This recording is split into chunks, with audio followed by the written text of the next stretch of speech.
Bonjour Delphine, bonjour mesdames et messieurs, bienvenue. Nous sommes en direct de Sofitel Hôtel Ivoire pour la première journée de la deuxième édition de la conférence internationale sur l'émergence de l'Afrique.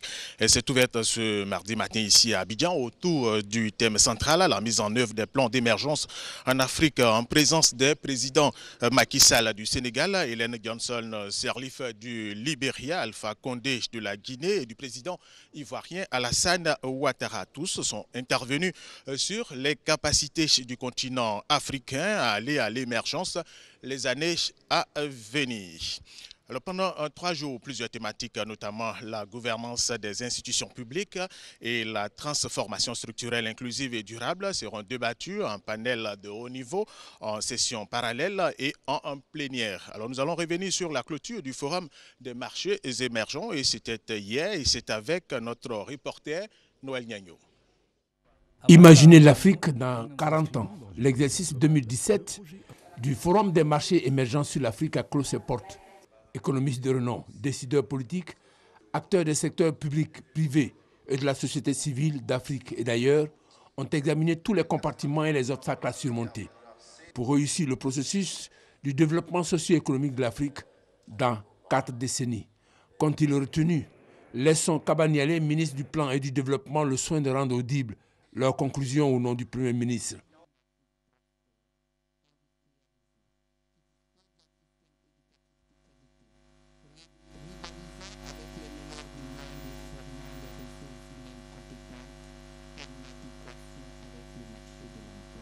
Le tableau est peint.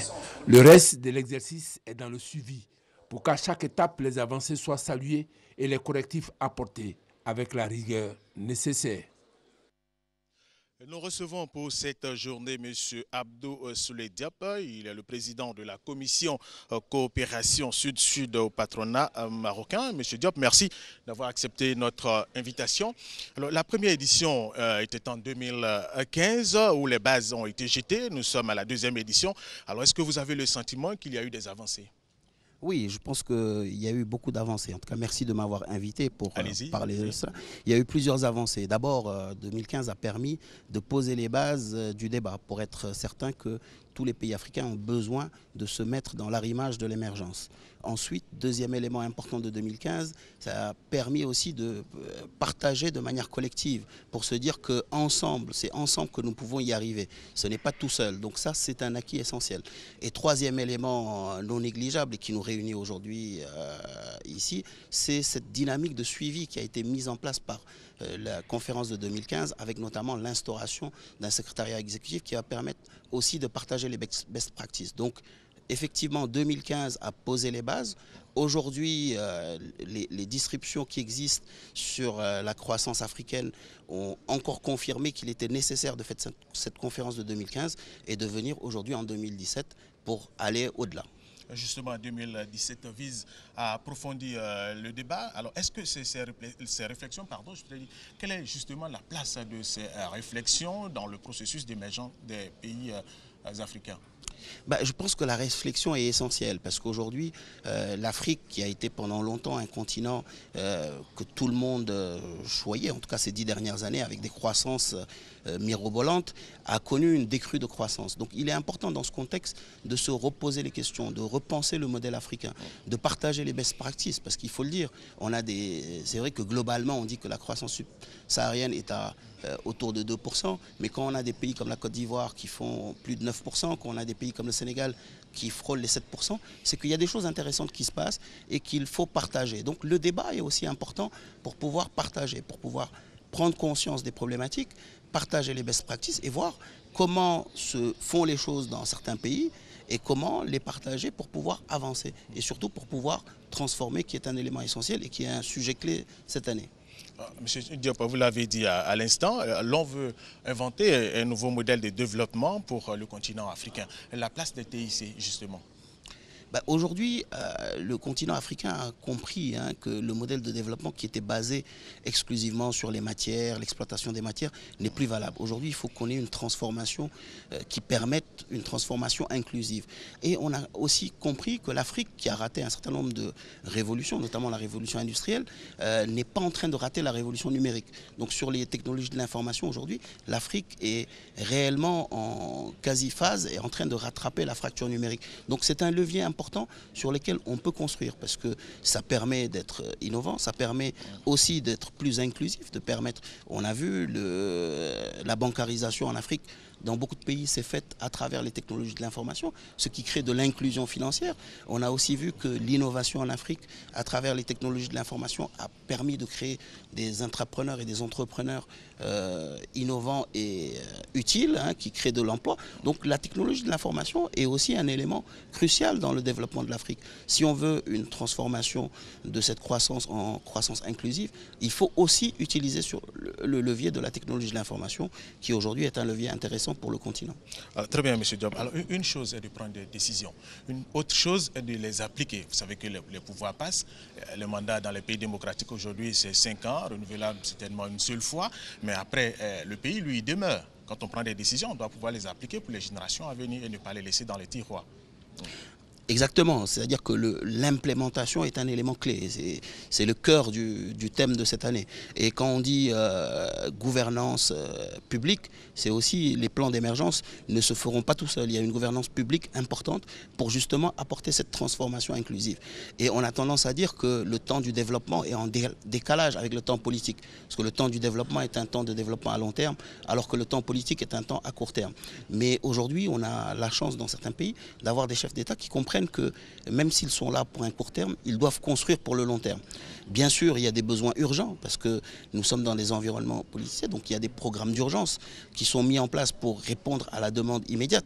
Mais il est important qu'on construise dans la durée. Et surtout que lorsqu'un chef d'État prend le pouvoir et se met dans une dynamique de long terme, que celui qui le remplace, la transition se fasse d'abord dans la douceur et ensuite dans une continuité, dans l'intérêt du développement du pays. Parce que, on le rappelle, le développement ne se fait pas en 5 ans. Aujourd'hui, on parle de plans de 2030, 2035, 2020. C'est des développements à long terme. Donc il est important qu'on ait cette stabilité et cette continuité. Et je pense que certains pays l'ont compris et ça se passe bien. D'autres ne l'ont pas encore compris. Ça fait perdre un peu de temps. Mais j'espère que, en tout cas globalement sur le continent, les choses bougent et évoluent dans le bon sens. Et justement, il faut la démocratie. Oui, la démocratie est un élément essentiel. À un moment ou à un autre, il faut que la volonté populaire puisse s'exprimer. Et ne l'oublions pas, toute cette croissance inclusive qu'on veut implémenter, tous ces plans de développement, ces plans d'émergence, derrière il y a le peuple, il y a le développement humain. Et ce peuple, il a besoin de s'exprimer, il a besoin de démocratie, il a besoin de choisir ses gouvernants, il a besoin de choisir les plans dans lesquels il se voit demain. Donc la démocratie est un élément aussi clé du dispositif. Alors merci. Restez avec nous, nous allons suivre cet élément. Alors nous vous le disions à l'instant, la deuxième édition de la conférence internationale sur l'émergence de l'Afrique s'est ouverte ce mardi ici à Abidjan en présence de plusieurs présidents. On a eu le président Macky Sall du Sénégal, Ellen Johnson Sirleaf du Libéria, Alpha Condé de la Guinée et du président ivoirien Alassane Ouattara que nous allons suivre justement. Cette deuxième conférence est la phase qui doit nous permettre d'aller encore plus loin vers la mise en œuvre des recommandations de la première conférence. Et je suis heureux de voir que vous êtes si nombreux et que les discussions, je suis sûr, seront particulièrement enrichissantes. Et dernier point que je voudrais évoquer, c'est la question du partage du concept de l'émergence et de l'adhésion des populations à ce concept. Surtout pour que les populations comprennent que ce sont elles qui doivent être le moteur de l'émergence et que c'est quand les Ivoiriens sont engagés, quand les populations saisissent la nécessité, par exemple, d'avoir un pays propre, que quand le pays est propre, il y a un environnement plus sain pour chacune des personnes et que ceci permet donc d'avoir moins de dépenses en matière de santé parce que les gens sont en meilleure santé. Et s'ils sont en meilleure santé, les enfants vont plus nombreux à l'école et les gens vont plus nombreux donc également à leur travail. Et ceci donne plus d'efficacité dans les entreprises Et les entreprises, peut-être avec cela, produisent plus et peuvent, en conséquence, employer plus. Vous voyez, donc tout ça est lié. Alors je le dis parce que, fondamentalement, les changements de mentalité doivent contribuer à faire évoluer nos pays.